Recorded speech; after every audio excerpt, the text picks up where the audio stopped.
Hello, my name is Rose Huang, and my group is going to talk about the ports of Long Beach and how it contributes to environmental justice. So, the ports of Long Beach contribute to environmental justice for several reasons.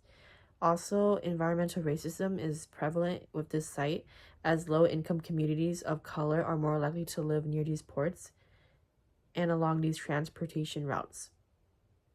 Living near these ports exposes people to poor air quality and environmental health indicators. These ports increase emissions and are also a major source of smog, cancer-causing chemicals, and more. Other than the ports, they are also surrounded by an industrial landscape that includes refineries, warehouses, and more. Next, I'll be talking about the causes and consequences of pollution, and specifically pollution at these ports. So the ports of Long Beach is one of the largest sources of pollution in SoCal and in the whole United States as well. The main causes of pollution from the ports include the ships, cargo, trucks, and more. The consequences of this pollution includes the poor air quality, which contributes to poor health of the people that live there. Communities that live near these ports are disproportionately affected by this pollution. These communities tend to have lower incomes and are made up of people of color. Next, I will be talking about the environmental justice site profile. So the Port of Long Beach is in the city of Long Beach, which is part of the Gateway Cities region in southeastern LA County. Neighborhoods that surround these ports include Wrigley and West Long Beach. All of these neighborhoods are generally considered lower income with a significant number of working class families. People who live in these vicinities face issues such as poverty and socioeconomic challenges. Other than facing these issues, they also face issues such as poor air quality, which contributes to poor health because of the pollution that they're breathing in every day. So the demographics of Wrigley includes a population of 17,539. 51% of that population is female. 49% of that population is male. 57% of that population is Hispanic, and 19% of that population is African American. The median household income is $73,129. And for West Long Beach, the population is around 11,698, with 51% being male and 49% being female. 55% of the population is Hispanic, and 28% of the population is Asian. The median income is $73,911. And just to put that into perspective, the national average household income is $75,149. So both of these cities that surround the ports of Long Beach have a lower median household income than the national average. And for the environmental justice assessment, producing a profile, I would say it would typically be a lower income Hispanic family that would be living near these ports of Long Beach. The Port of Long Beach is an environmental justice issue because of its operations that disproportionately impact low-income communities and minorities with environmental and health burdens. For example, in What is Critical Environmental Justice by David Pello, it is mentioned that the U.S. Environmental Protection Agency defines environmental justice as the fair treatment and meaningful involvement of all people regardless of race, color, national origin, or income with respect to the development, implementation, and enforcement of environmental laws, regulations, and policies. Fair treatment means that there's no population due to policy or economic disempowerment is forced to bear disproportionate shares of negative human health or environmental impacts of pollution or environmental consequences resulting from industrial and commercial operations. Communities living near the port, such as those in Long Beach and in Wilmington, often experience higher rates of asthma, respiratory illnesses, and heart disease. Port runoffs and industrial spills often contaminate nearby waterways, affecting marine ecosystem and fishing activities. Marginalized communities like those of Long Beach and Wilmington rely on these ecosystems that are always disproportionately harmed. How does this relate to inequality? The Port of Long Beach shows how inequality affects people in society. Big companies and communities far away benefit from the Port of Long Beach, while nearby residents, which are most likely low-income and people of color, face health and environmental problems. This happens because the systems in place prioritize making money over protecting health and well-being of these vulnerable groups. Many different groups are impacted by this environmental harm. For example, many low-income and working-class communities, predominantly made of people of color, live very close to the Port of Long Beach, the highways like the 710 and the 405. I personally live near these. I live right off the 710, so I understand the kind of situation that these people are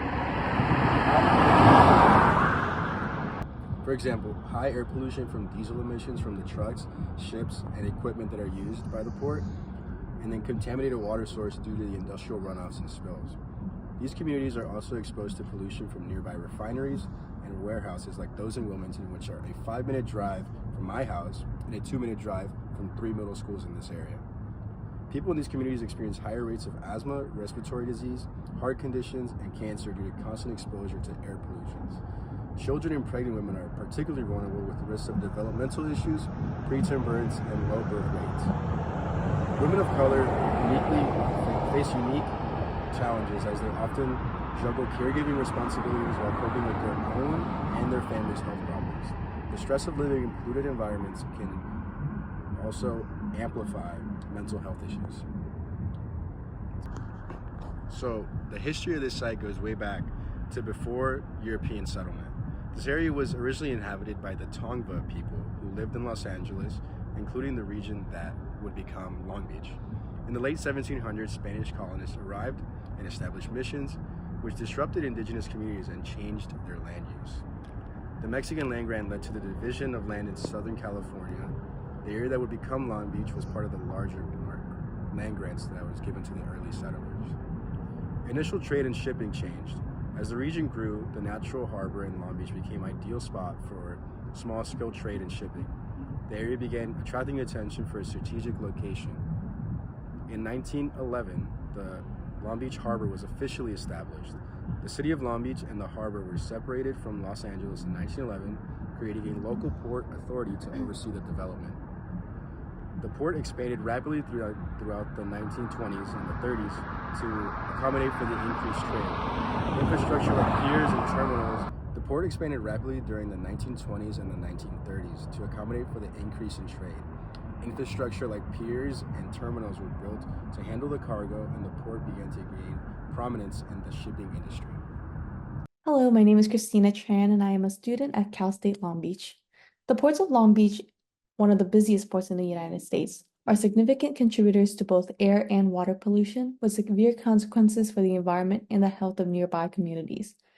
Air pollution stems from the diesel trucks, ships, and cargo handling equipment, which all emit harmful pollutants such as particulate matter, nitrogen oxides, sulfur oxides, and greenhouse gases. These emissions lead to respiratory and cardiovascular diseases and contribute to climate change. The community of Long Beach has mobilized extensively to address environmental injustices caused by pollution from the ports of Long Beach. Grassroots organizations like the East Yard Communities for Environmental Justice empower residents through workshops and advocacy, focusing on promoting clean technologies such as zero-emission equipment and holding regulatory agencies accountable for harmful practices. Similarly, Pacific Environment, working through the THE Impact Program, campaigns for sustainable shipping practices, advocating for as well zero-emission technologies and reducing heavy fuel oil use while amplifying local voices on a global scale. The Coalition for a Safe Environment also uses litigation, advocacy, and community education to challenge harmful industrial projects and push for renewable energy alternatives. These groups resist environment injustice through direct action and policy advocacy, as well as community science initiatives, such as where residents gather air and water quality data to support their demands. Collaboration among organizations has strengthened their impact, leading to policy wins like stricter emissions regulations and increased community participation in port planning. Despite these successes, the fight for environmental justice in Long Beach continues as activists push for cleaner port operations and healthier outcomes for those in those affected communities. So how can viewers support environmental justice?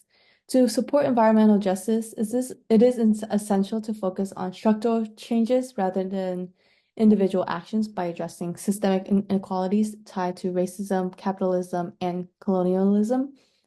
This involves advocating for policies that target the root causes of environmental harm, supporting grassroots organizations, and holding corporations and governments accountable for their practices. So viewers can also push for participatory governance, ensuring that the vulnerable communities have decision-making power and engage in intersectional advocacy to address environmental and social inequities simultaneously. Along with that, educating others, building coalitions, and amplifying the voices of those frontline communities are also crucial steps in creating systemic change and advancing towards a just, sustainable future.